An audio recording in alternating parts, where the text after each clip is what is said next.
Hi everyone, and welcome to Module 3. That's amazing. We are more than halfway through the class, so pat yourself on the back. Congratulations. We're only another short module away from being finished. This one, however, is called Special Events, and man, I've done a lot of these, and just from my experience, you have to do special events. They're good for public relations. They're good for making friends, but again, in my experience, unless you have a corporation or a donor that underwrites all of the expenses for an event, they typically are not huge money makers. I mean, you can make some money off of special events, but when you incorporate staff time and volunteer time and everything else, you're lucky to break even or make a little bit of money. Again, in my experience.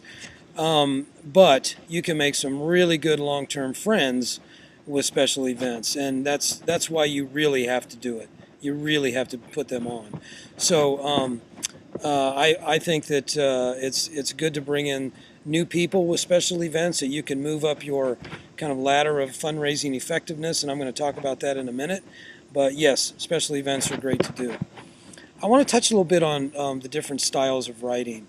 Uh, we've just finished some emails to our board members. We also did some pitches that we for writing. We did an introduction of ourselves as a Vista. The goal with any kind of writing, professional writing, is to not be boring and to grab the potential donor's heart. With a few exceptions, that's really our goal. We don't want to use a lot of flowery, salesy language. We just want to be short and concise and very clear with what we're trying to say. It's different with a press release, okay? And I'm going to be very specific about that here in a second, but these are all different styles of writing that we have to know about. A press release is very, very different from what we've already done. And in going further, even a grant or a letter of inquiry for a grant is an entirely different monster than what we've done already. So there are differences, and one of the greatest benefits, I think, of this class is to know those differences, to recognize those, because a lot of people in nonprofits don't. And if you do know the difference, then you are already 10 steps ahead of those folks in terms of being competitive for donor dollars. Okay? Your job with this module is to write to your board again about your idea for a special event. Okay, and again, you want to be very respectful and you want to be as detailed as you can without writing a novel. If you're going to do a gala, for instance, give me some details about that. Don't just tell me you're going to do a gala. That's not going to work. But again, you're writing to your board, and you want to be professional and respectful to the board, and that's why I mentioned these different styles of writing. I also want to talk, as I mentioned, about this fundraising pyramid or ladder of effectiveness. With every nonprofit, and you're going to hear about all kinds of different ways in your career to raise money or the ways that people give. And it always comes back to the basics. I mean, I've heard it all, and I've heard different takes on all of these different things, but here's the fact. You bring people into your organization typically with a mail piece or an email piece. Other donors and your board will give you names of people that they think might be of interest in or have an interest in your mission. But typically, they're going to give a first gift online or as a result of an annual appeal that you've sent out or as a result of an email appeal. Nobody just shows up at your door and gives you $100,000, okay? Yeah, that's happened, but it's really rare. But people generally come in at the bottom of this pyramid where you have the least amount of contact with them, but it's the most people. And what you typically want to do then is use those names that you have to invite them to a special event. And that would be kind of the next rung on this ladder or the next narrower piece of the pyramid. You're going to want to bring these people in because they've expressed an interest in your organization, and now maybe they want to show up at an event.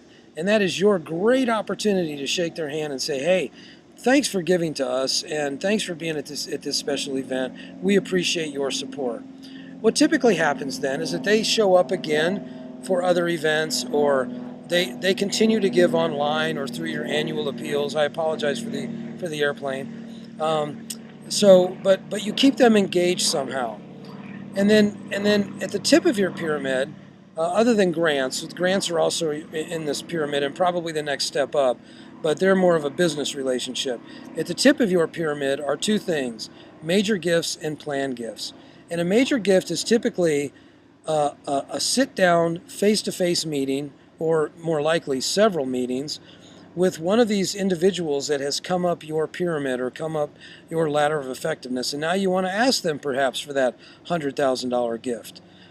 The other side of that is our planned gifts, which are, again, a lot of face-to-face conversations where you're asking that person to maybe leave your organization in their will, or asking them to maybe sell you some of their stock in a company, or there's all kinds of different ways to arrange a planned gift. But basically I wanted to talk about the donor pyramid, or the ladder of effectiveness, however you want to describe it, and for you to know that a donor usually comes in at the bottom, works themselves up to a special event, and then over time maybe a major gift, and then over time maybe a planned gift.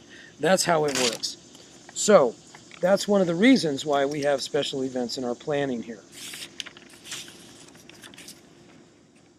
All right, so the message that I'd like to leave you with, though, is that the most effective fundraising vehicle, by far, and I mean by tons more than any other, is a face-to-face sit-down meeting with a donor.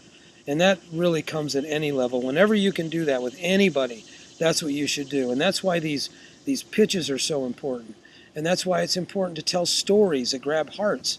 If you're sitting across from someone and you tell them, and especially, like, let's use Community Kitchen as an example. If you tell them about some kid who's so overweight that he can't even get up the stairs in his school, and the bullying that he takes because of that, and why that's happened to him, because his parents work all the time, or he's only got junk food to eat, all these different reasons why there's a community kitchen, that's really going to strike a chord with me, much more so than you sitting down and telling me that 80% of the kids in your school have free or reduced lunches. That means nothing to me. That's a statistic, and that doesn't rip my heart out and leave it on the floor. But when, I can picture some kid, some really overweight kid that can't get up the stairs, and other kids knocking his books out and making fun of him and calling him names, I'm going to get mad about that.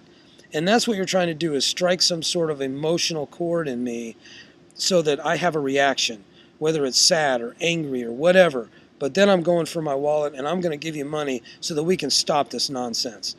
I hope that's clear, and I hope that you understand that example. Don't be boring. Tell me stories. Tell me good stuff. Rip my heart out. Make me cry. That's what fundraising's all about. Okay, next week we're going to do, or I'm sorry, this week we're going to do event development. You're going to give me detail about an event that you want to do, and me being your board, you're going to email your board and tell them what you want to do. You're going to do some sponsorship levels. Be very creative with these levels. Come up with some cool names. Be very balanced with them as well. For instance, if you have $1,000 level, don't give me a $5,000 car for being in that level. I mean, just use your head. Be very balanced and creative, and make sure your incentives are good and that they're not taking all of your sponsorship dollars. That really defeats the purpose. So also, there's when you tell me about your different sponsorship levels, there is two parts to that assignment, and the first part is to write a descriptive paragraph about your event. I guarantee you that 33% of this class will not do that. I don't know why they don't. I have no idea, but I've done my own research. 33% of every class does the sponsorship level, which is part B of that assignment, and they don't do part A, which is to give me a descriptive narrative of your event. So I have to take about half off of that assignment when that's missing. Don't do that. Let's see if we can get one class where I get 100% that don't do that. Okay, and then the second week of this module, we're doing a press release. So here's what I want to tell you about a press release, and please listen very carefully because you can lose a lot of points here. A press release should be written to the media. You're not selling the media. This is not a piece to a donor. The reason for a press release is to write the media and say, hey, we're doing an event. If you're interested, Here's the facts. We'd love it if you could cover this event or put something in print or on the radio or whatever it is, but here are the facts of the event. Okay, you're not selling the media. There is very rarely will you get any kind of media sponsorship for anything, because if they do it for you, they got to do it for everybody. So the very first paragraph of a press release are the reporter's facts: who, what, where, when, how. And that's all it should be. Don't start off with, we're going to give you a once-in-a-lifetime chance to come to the greatest event ever known to man. Who are you selling? You're not selling the media. You're never going to see that in print, so don't write it. Just give me the facts. You are a fact robot. Anything that comes out of your mouth or on your pen is a fact. No adjectives about anything. It's not a great this or a wonderful that or a delicious this. None of that. Facts. Just facts. Okay. Then you want to back up your facts with, some more statistics, who you are, why you're doing this. Again, it's just facts.